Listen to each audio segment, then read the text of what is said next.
On va parler de comment et pourquoi entretenir sa climatisation. C'est un sujet qui est important parce que la climatisation aujourd'hui, ça fait le chaud, ça fait le froid. Tout à fait, oui. Voilà, c'est important.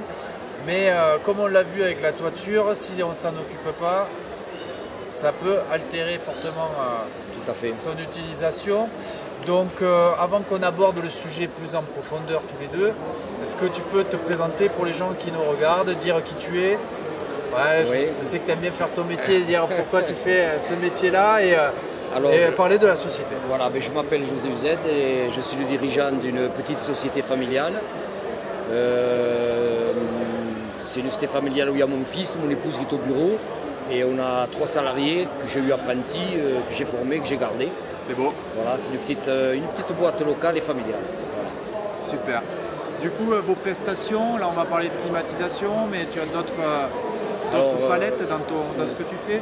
Nous, on fait de la climatisation, de la pompe à chaleur RR, pompe à chaleur Aéro, enfin tout ce qui est dans le cadre des énergies renouvelables, un petit peu de photovoltaïque également. Pompe à chaleur Aéro, pour les gens qui nous regardent, c'est une pompe à chaleur qui permet de chauffer l'eau aussi. Alors les pompes à chaleur Aéro, ce sont des pompes à chaleur qui vont prendre les calories dans l'air et où on va chauffer une capacité d'eau qui va circuler dans les radiateurs ou dans un système de plancher chauffant. Alors on fait ça dans le neuf ou la rénovation. Les machines ne sont pas les mêmes dans le neuf ou la rénovation, les machines sont un peu différentes. Ah, je ne savais pas ça. Mais dans la rénovation, on a des déperditions qui sont plus importantes et si on s'adapte à l'installation existante, on est obligé d'avoir des machines avec des départs d'eau plus importantes, 60, 70 degrés, voire 80 degrés. Alors que dans les maisons neuves, avec une machine qui monte à 55 degrés, c'est bon, suffisant. C'est suffisant.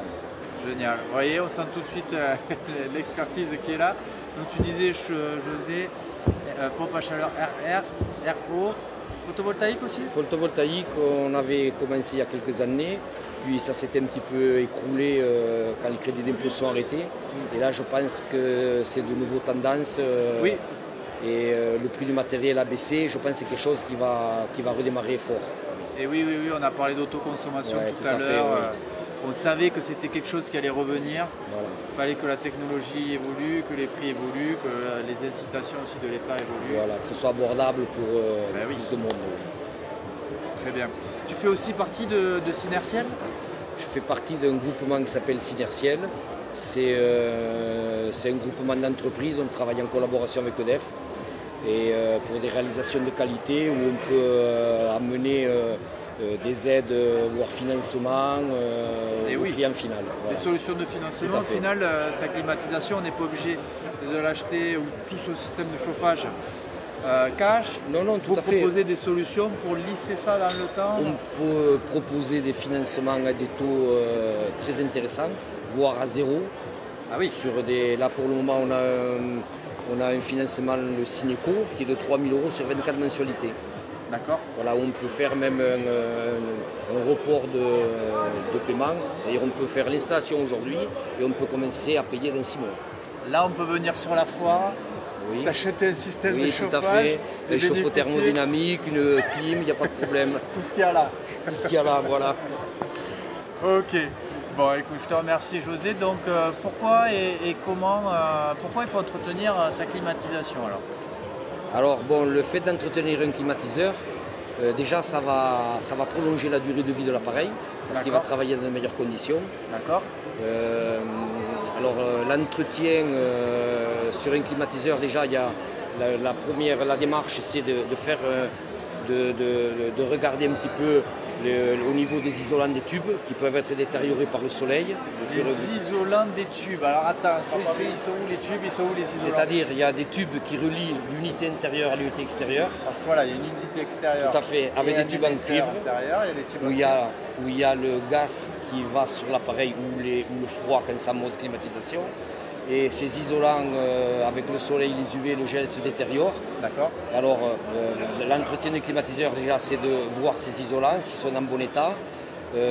Nettoyage, un dépoussiérage de l'unité intérieure et extérieure.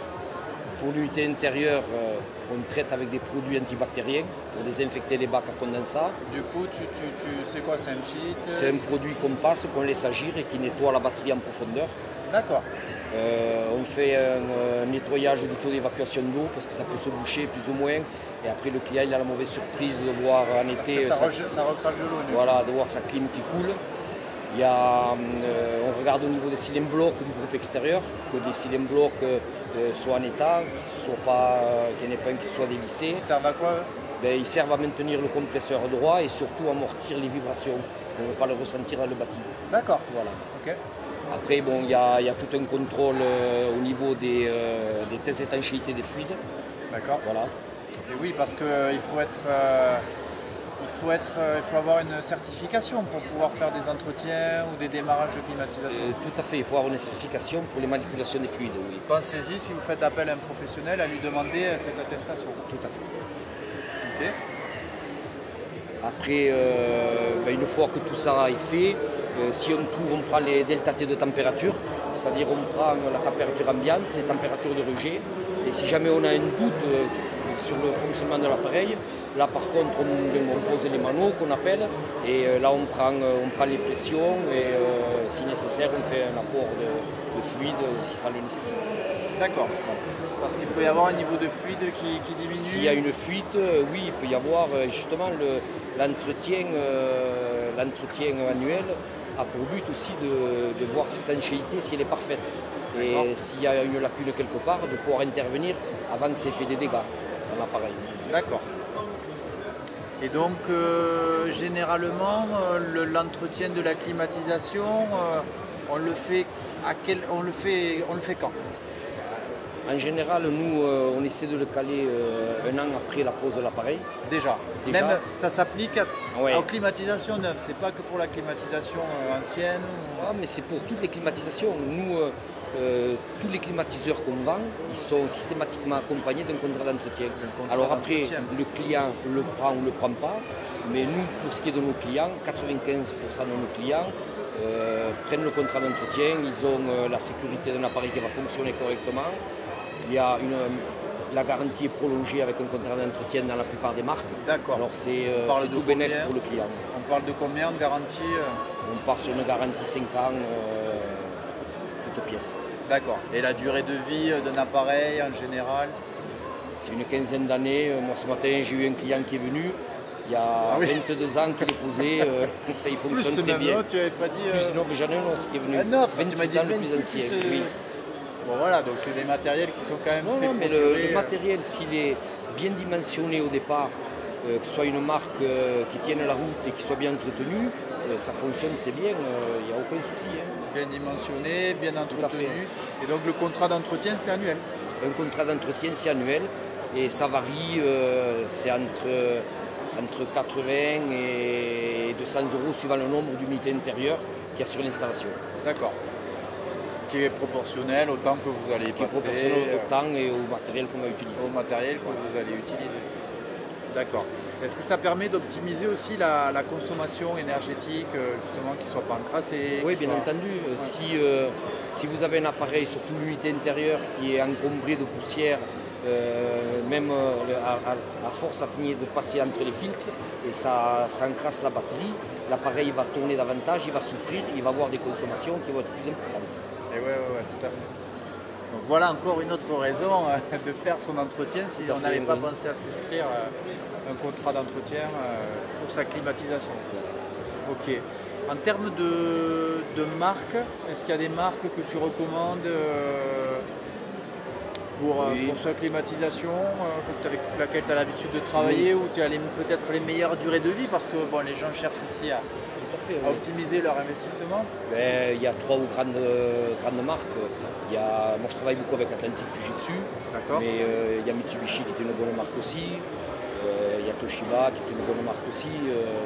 Voilà, là on est dans le trio des valeurs sûres. Voilà. Les Clean aussi, c'est une bonne marque. Les Clean aussi? Voilà, tout à fait. Ok, là on a le Quattro. L'entretien, est-ce qu'on peut se le faire tout seul ou il faut vraiment faire appel à un spécialiste? Certaines choses on peut se les faire soi-même, mais après quand on va rentrer dans des poses de mano pour prendre des pressions, non, il faut être spécialiste et avoir les agréments nécessaires pour manipuler les fluides. Les agréments dont on a parlé. Et comment fait-on pour savoir si on a une fuite alors du coup c'est un problème qui peut arriver de façon récurrente? Mais si on a une fuite, déjà en prenant les delta T de température avec un thermomètre.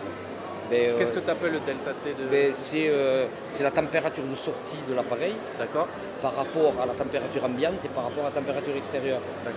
S'il y a une incohérence, on peut douter d'un manque de fluide.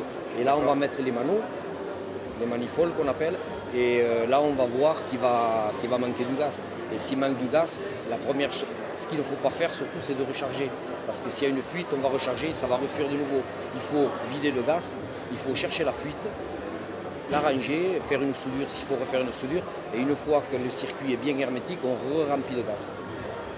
Donc ne faites pas l'erreur de vouloir recharger. Non, voilà, s'il y a une fuite, c'est comme un pneu qui est crevé, on va réparer avant de le regonfler. Eh oui, c'est ça, on va mettre la rustine. Tout à fait. Bon, impeccable. Alors je regarde si on a des questions qui ont été posées. J'arrive pas à les voir s'il y a des questions qui ont été posées. J'en profite pour dire bonjour à Émilie, à Charabia, à Nadège et à tous ceux qui se connectent. Bienvenue sur ce live. On va continuer encore pendant quelques temps parce qu'on a eu des petits problèmes techniques ce matin. On avait le réseau qui a fait des siennes. Donc on va continuer. Je vois que Laurent est revenu. Donc on va reprendre avec Laurent. José, je tiens à te remercier pour ces précieuses informations d'experts. Mettez-nous des gros cœurs et des partages au maximum parce que l'opération solidaire, tu sais qu'il y a une opération solidaire avec ce live? Non, je ne sais pas. Tu n'es pas au courant? Il faut que je t'explique, José. Ce live est interactif, les gens peuvent poser des questions et on a réussi à monter une opération solidaire. C'est-à-dire à chaque fois que les gens qui nous regardent appuient sur le bouton partager ou sur le cœur, le Crédit Agricole a accepté de reverser 1 € au Secours Populaire pour lutter contre la précarité énergétique. On parle d'énergétique. Il y a des gens qui n'ont pas les moyens de faire des travaux, ou même pas les moyens d'arriver à se chauffer, à payer leurs factures. Donc du coup, le Crédit Agricole accepte de reverser 1 €. C'est bien. Donc je compte sur toi pour mettre des cœurs. Et merci d'avoir contribué à proposer du contenu de qualité pour faire cette opération. Merci à toi. Au revoir José, à bientôt.